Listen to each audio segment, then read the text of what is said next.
अस्सलामुअलैकुम। बोल न्यूज़ के साथ मैं हूं फराज अहमद। हेडलाइंस आप जान चुके। बुलेटिन का आगाज़ करेंगे इस खबर के साथ, अगर हमसे हुकूमत न चली तो छोड़ देंगे।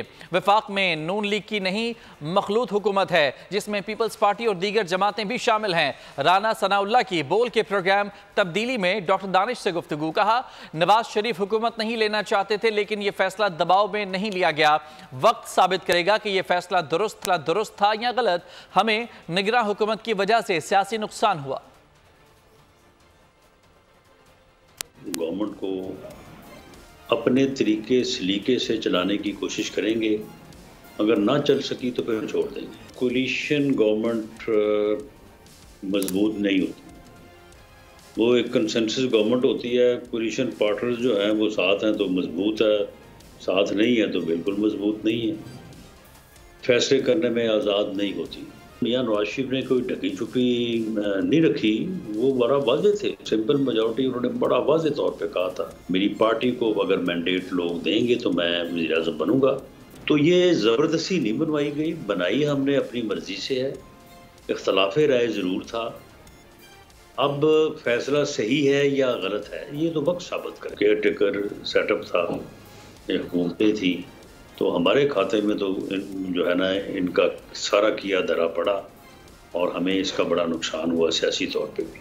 और अभी आपको बताएंगे बहावल नगर वाक़े की तहकीकात। पंजाब हुकूमत की बनाई गई JIT का नोटिफिकेशन सामने आ गया है। स्पेशल सेक्रेटरी दाखिला फजलुर रहमान JIT के कन्वीनियर मुकर्रर किए गए हैं। Commissioner Bahawalpur Nadir Chattha, DIG special branch Faisal Raja मेंबरान होंगे।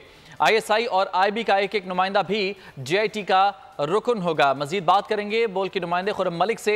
जी बताइएगा खुर्रम मलिक, तफसीलात सामने आ चुकी हैं बहावल नगर वाक़े की JIT के हवाले से, क्या तफसीलात हैं? जी बिल्कुल, बहावल नगर वाक़े की तहकीकात का ये मामला है। पंजाब हुकूमत की बनाई गई JIT का नोटिफिकेशन जो है वो सामने आ गया है। नोटरी होम फजल रहमान JIT के कन्वीनियर मुकर्रर किए गए, जबकि कमिश्नर बहावलपुर नादर चट्ठा JIT के मेंबर मुकर्रर किए गए। इसी तरह DIG स्पेशल ब्रांच फैसल राजा JIT के मेंबर होंगे, जबकि ISI और IB का एक नुमाइंदा भी JIT का रुकन होगा। और जराये के मुताबिक ये इत्तलात मिल रही है कि जल्द रिपोर्ट मुकम्मल करके पेश करने की हिदायत भी जो है वो जारी की गई है। और ये जो नोटिफिकेशन सामने आया है, तमाम जो मेंबर हैं और इनको कन्वीनियर है, उनकी जानिब से जो है वो तहकीकात का आगाज कर दिया गया है। जी ठीक है, बहुत शुक्रिया आपका तफसीलात के लिए खुर्रम। खबर है बलूचिस्तान से, जहां आमन दुश्मनों का वार। दहशत गर्दों ने बस से उतारकर 9 मुसाफिरों को कत्ल किया। ताल्लुक पंजाब से था। मुलजमान शनाख्त के बाद 9 शहरियों को अगवा करके ले गए थे, जिन्हें बाद में कत्ल करके लाशें फेंक दी थी। दहशत गर्दों ने कार पर फायरिंग भी की, जिसमें 2 शहरी जाम बहक और एक मोटरसाइकिल सवार जख्मी हुआ। जाम बहक अफराद की कोयटा में नमाज जनाजा अदा कर दी गई है। वज़ीर आला बलूचिस्तान सरफराज बुगटी और आला अफसरान ने शिरकत की। बलूचिस्तान के शहर नोशकी के करीब इंतहाई दर्दनाक वाकया। 9 मुसाफिरों को यरगमाल बनाकर कत्ल कर दिया गया। कार पर फायरिंग से 2 अफराद जाँ बहक हो गए। इंतजामिया के मुताबिक दहशत गर्दों ने बस को रोककर शहरियों के कवायफ चेक किए और पंजाब से ताल्लुक रखने वाले 9 अफराद को अगवा करके पहाड़ों पर ले गए, जिन्हें बाद में गोलियां मारकर कत्ल कर दिया गया। लाशें एक पुल के नीचे फेंक दी गईं। कत्ल किए गए तमाम अफराद मेहनत कश थे जो यूरोप जाना चाहते थे। 3 अफराद का ताल्लुक पंजाब के शहर गोजरावाला और 6 का मंडी बाउद्दीन से था। कोयटा पुलिस लाइन में मकतूल शहरियों की नमाज जनाजा अदा कर दी गई, जिसमें वज़ीर आला बलूचिस्तान सरफराज बुगटी ने भी शिरकत की। एक और वाक़े में दर्जन भर दहशत गर्दों ने कार को रोकने की कोशिश की, ना रुकने पर टायरों पर गोलियां बरसा दी। गाड़ी उलटने से एक शख्स मौके पर जाम बहक हुआ, दूसरा अस्पताल में दम तोड़ गया। हादसे की जद में आकर एक मोटरसाइकिल सवार भी जख्मी हुआ। नमाज जनाजा के बाद लाशें आबाई इलाकों को रवाना कर दी गई। मुलजिमान की तलाश के लिए पुलिस, FC और दीगर सिक्योरिटी फोर्सेज ने इलाके में सर्च ऑपरेशन शुरू कर दिया। नौशकी में कत्ल किए गए मुसाफिरों के वर्सा ने फौरी इंसाफ का मुतालबा किया है। गमजदा खानदानों ने बहती आंखों के साथ बोल न्यूज़ को बताया कि प्यारे ज़ियारत और रोज़गार के लिए सफ़र पर रवाना हुए थे। खबर न थी कि अपने कदमों पर चल कर जाने वाले कंधों पर वापस लौटेंगे। 2 आदमी अंदर है, पंजाबी, तुम पंजाबी हो, वो 4 लोगों को पूछ रहा था। उन्होंने कहा हम पंजाबी है, तो उनको निकाल कर ना नीचे ले गए। लेकिन हमारा देन तो ये था शायद पैसे को मोबाइल छीन लेंगे, मारेंगे चपेड़े पूरा। हमने कुछ कौन सा कुछ गलत काम किया। नौशकी के पास नकाबपोश बंदे जो हैं वो गाड़ी पे आए हैं। उनने 8 या 9 बंदों को नीचे उतारा है। बस वाले को कहा है कि आपका गाड़ी आ गई, फायर की आवाज़ आई। ज़ियारत वास्ते गए ने, रस्ते विच उन्हां नाल जिहड़ा इंतहाई ज़्यादा जुल्म होया है। साडी हुकूमत अगे ही अपील है कि साडे बच्चे जिहड़े ने वापस चाहिए ना। मेहरबानी साडी हुकूमत वक्त अगे अपील है कि साडे ते मेहरबानी करो, साडे हाल ते। ये आखिरी दफ़ा जब कोटे था ना तो उस वक्त ही रब्ता हुआ था, बात हुई थी फ़ोन पे ही, उसके बाद कोई नहीं रब्ता हुआ। कल जड़ा ना अपना दो दे टाइम दे चो ये नहीं पता कोई 5 मिनट अगे या पीछे उस अंदाजन गल हुई है मेरी, मैं थोड़ी गल हुई तो फिर उस आख्या मेरे घर दे नाल गल कराओ तो फिर उन्हें गल कीती है। यही मुतालबा गौरमेंट ना करने कि ਜਿਹੜੇ दहशतगर्द ਕਰਦੇ ਨੇ ਪਏ ਸਾਡੇ ਪੰਜਾਬੀਆਂ ਦੇ ਨਾਲ, ਇਹਨਾਂ ਨੂੰ ਵੀ कोई इबरतनाक सज़ा देनी चाहिए गौरमेंट ਨੂੰ। वज़ीर आला बलूचिस्तान सरफराज बुगटी कहते हैं कि नौशकी वाक़े की मुकम्मल तहकीकात करेंगे, मासूम शहरियों के कातिलों को माफ़ नहीं करेंगे। जिस तरह दहशत गर्दों का कोई मजहब नहीं, उसी तरह कौमियत भी नहीं होती। दहशत गर्दों को सिर्फ दहशत गर्द समझा जाए। सिक्योरिटी प्लान को असर नौ देखेंगे और रास्ते महफूज बनाएंगे। इसमें एक इंक्वायरी कर रहे हैं और वो इंक्वायरी हम करेंगे कि हमारा जो रिस्पांस टाइम था, और हम ज़रूर अपने लोगों को अकाउंटेबल ठहराएंगे कि जिनकी जिम्मेदारी है लोगों की जान और माल की हिफाजत करना, वो लोगों की जान की हिफाजत करें।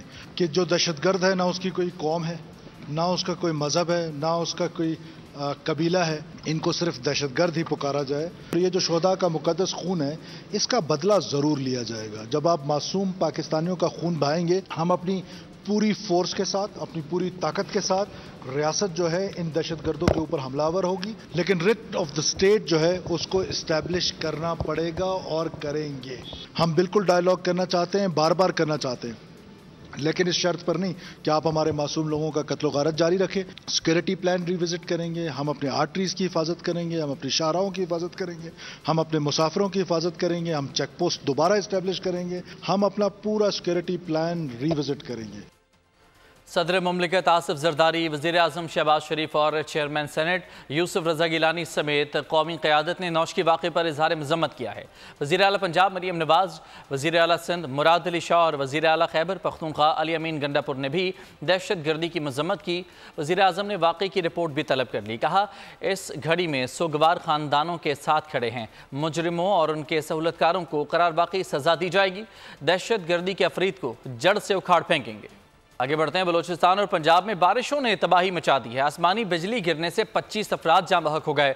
जनूबी पंजाब में 17 और वादी बोलान में आसमानी बिजली से 8 जाने गईं। कई सड़कें और पुल भी बारिश का पानी बहाकर ले गया। पंजाब और बलूचिस्तान में खौफनाक बारिशें, आसमानी बिजली ने कई जिंदगियां जला डाली। सबसे ज्यादा नुकसान जनूबी पंजाब में हुआ। रहीम यार खान में 7, बहावलनगर, भावलपुर और लोधरा में 3-3, जबकि मुजफ्फरगढ़ में एक शहरी आसमानी बिजली गिरने से जाँ बहक हो गया। बलूचिस्तान के मुख्तलिफ इलाकों में 8 अफराद आसमानी बिजली का लुकमा बन गए। मूसलाधार बारिश ने भी बलूचिस्तान को तहस नहस कर रखा है। टोबा चकजई में गाड़ी और ट्रैक्टर ट्रॉली पहाड़ी रेलों में बह गई, जिससे ड्राइवर जख्मी हो गया। चमन में तीसरे रोज भी बिजली मुअत्तल रही। सिंध में भी हल्की बारिश हुई। नवाबशाह और सांगढ़ के इर्द गिर्द के इलाकों में बादल बरसे। हादसात में 35 अफराद जख्मी हुए। हारूनाबाद में आसमानी बिजली गिरने से 2 बच्चों समेत 3 अफराद जाँ बहक और 2 जख्मी हो गए। रेस्क्यू के मुताबिक तमाम अफराद मोटरसाइकिल पर जा रहे थे जब उन पर आसमानी बिजली गिरे। जाँ बहक अफराद में नासिर और 2 बेटे आबिद और मुनीब शामिल हैं। जख्मियों में मुतवफ़ी की बीवी साजिदा बीबी और अहमद नामी बच्चा शामिल है। लाशों और जख्मियों को अस्पताल मुंतकिल कर दिया गया। सादिकाबाद में पुराना कुआं खोदते हुए 2 अफराद मिट्टी के तोदे तले दब गए। रेस्क्यू के मुताबिक दोनों अफराद ट्यूबवेल के पुराने कुएं का काम कर रहे थे। ऊपर से मिट्टी का तोदा गिर गया। रेस्क्यू ने एक मजदूर को जिंदा बचा लिया, जिसे तिब्बी इमदाद के लिए अस्पताल मुंतकिल किया गया। एक मजदूर मिट्टी के तोदे तले दब कर मौके पर जाँ बहक हुआ। जाँ बहक मजदूर की लाश को वर्षा के हवाले कर दिया गया। सवात की तहसील खाजाखेला में लैंडस्लाइडिंग, 6 साला अशफाक नामी बच्चा मलबे तले दबकर जाँ बहक हो गया। मकामी लोगों ने मलबे से बच्चे की लाश निकालकर लवाहिकीन के हवाले कर दी। बच्चे की लाश घर पहुंचते ही रिक्कत आमेज मनाजिर देखने गए। और खबर है कराची के लिए। कराची वालों तैयार हो जाओ क्योंकि बादल किसी भी वक्त बरस पड़ेंगे। महकमा मौसमियात ने खबरदार कर दिया है। मौसम का हाल बताने वालों ने सूबे भर में आंधी और तूफान के साथ बारिशों की पेशगोई की है। मेयर कराची ने शहर में रेन इमरजेंसी करके अमले की छुट्टियां मनसूख कर दी हैं। कराची वालों, रात जल्दी घरों को चले जाना। शहर समेत सूबे भर में बादल बरसेंगे और खूब बरसेंगे। मौसम का हाल बताने वालों ने कुवी इम्कान जाहिर कर दिया। बारिश की इत्तला पर मेयर कराची मुर्तजा वहाब ने फौरी इक़दामात की हिदायत करते हुए शहर में रेन इमरजेंसी नाफिज कर दी। मुतवक्का बारिश के पेश नज़र अमले को हाई अलर्ट रहने के साथ छुट्टियां मनसूख कर दी गई हैं। और अभी आपको बताएं कि मलिका कौसार मरी में ईद उल फितर और लॉन्ग वीकेंड पर हजारों की तादाद में सयाहों की आमद का सिलसिला जारी है। CTO मरी तैमूर खान के मुताबिक ईद के पहले दिन से लेकर आज तक तकरीबन 49,000 गाड़ियां मरी में दाखिल हुई हैं। इस वक्त ट्रैफिक की सूरत हाल भी खासी बदतर देखी जा रही है। ट्रैफिक का काफ़ी दबाव देखा जा रहा है।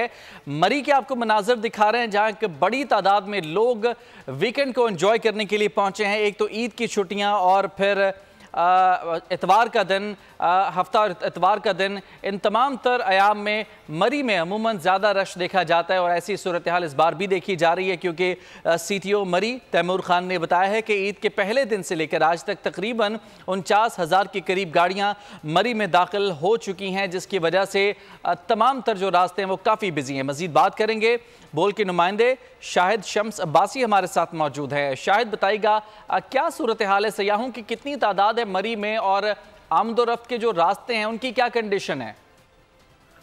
जी बिल्कुल, मरी के अंदर ईद के रोज से लेके आज तक सयाहों की आमद का सिलसिला जो है वो तादाद में जो है वो जारी है। लेकिन अगर बात करें मरी के अंदर सयाहों की आमदरफ्त के हवाले से जो गाड़ियां मरी में दाखिल हो रही हैं, उस हवाले से चूंकि मरी एक्सप्रेस वे से एक बड़ी चूंकि कुशादा सड़क है जिससे बड़ी तादाद में गाड़ियां जो है वो लो टोपा तक आती हैं। लेकिन लो टोपा से आने के बाद चूंकि रोड जो है वो बिल्कुल एक छोटी रोड होने की वजह से जाहिर है वो बड़ी गाड़ियों का जो रश होता है वो जब एक छोटी रोड के अंदर दाखिल होती है तो वहां पे गाड़ियों की लंबी कतारें लग जाती हैं, जिससे ट्रैफिक जो है वो बिल्कुल इंतहाई सुस्त रवि का शिकार हो जाती है। अब इसमें यह नहीं कहा जाता कि ट्रैफिक जैम हो जाती है, लेकिन ट्रैफिक जो है वो सुस्त रवि का शिकार हो जाती है। अब तक की रिपोर्ट के मुताबिक जो। बहुत शुक्रिया आपका शाहिद अब्बासी तफसीलात के लिए। सब्सक्राइब करें और बेल दबाएं ताकि कोई खबर रह न जाए।